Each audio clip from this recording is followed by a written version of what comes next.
ಚಿತ್ರದುರ್ಗದ ರೇಣುಕಾಸ್ವಾಮಿ ಕೊಲೆ ಕೇಸ್ಗೆ ಸಂಬಂಧಪಟ್ಟ ಹಾಗೆ ಒಂದು ಸ್ಫೋಟಕ ತಿರುವು ಬಂದಿದೆ.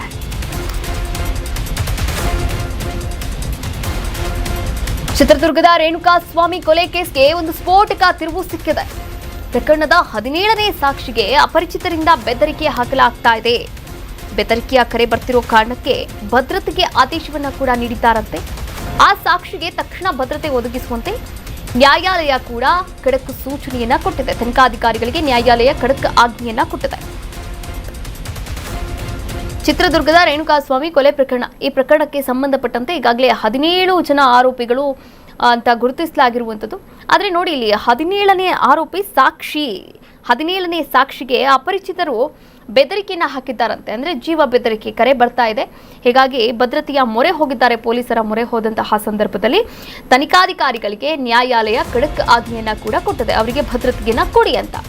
ಇನ್ನು ಕೇಸ್ ವಿಚಾರಣೆಯ ವೇಳೆ ಈ ಪ್ರಕರಣ ಏನಿದೆ, ಈ ಪ್ರಕರಣದ ವಿಚಾರಣೆಯ ಸಂದರ್ಭದಲ್ಲಿ 17ನೇ ಸಾಕ್ಷಿ ಆತಂಕವನ್ನ ಕೂಡ ವ್ಯಕ್ತಪಡಿಸಿದ್ದಾರೆ.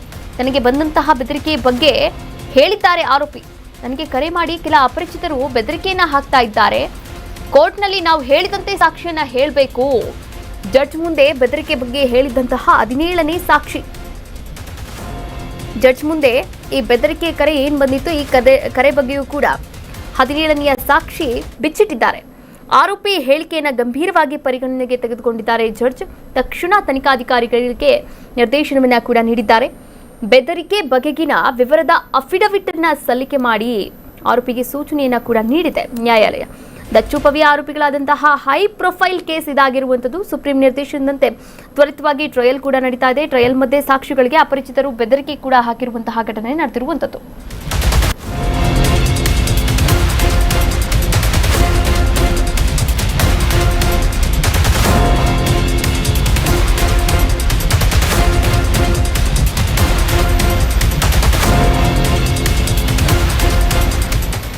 ಕರ್ನಾಟಕ ನ್ಯೂಸ್ ಬೀಟ್ ಫಾಲೋ ಮಾಡಿ, ಸಬ್ಸ್ಕ್ರೈಬ್ ಮಾಡಿ.